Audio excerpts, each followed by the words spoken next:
1 2 3 പറയണേ. ഞാൻ പറയണം.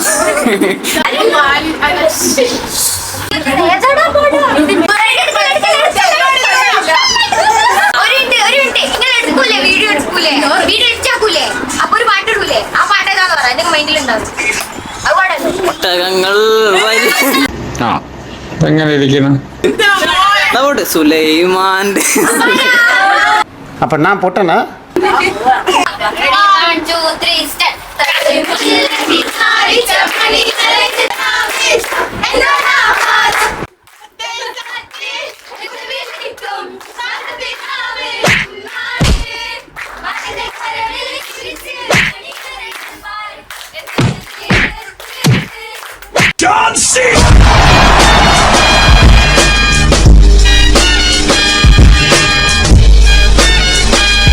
ഞങ്ങൾ പോയിട്ട് ബാക്കി കാര്യങ്ങൾ അറേഞ്ച് ചെയ്യട്ടെ. പൊതുജനങ്ങളുടെ ശ്രദ്ധയ്ക്ക് 2 ദിവസത്തിനകം ഞാൻ കൂടുതൽ ശക്തി ആർജിച്ച് ഇവിടെ തിരിച്ചെത്തുമെന്ന് ഊന്നി പറയുക.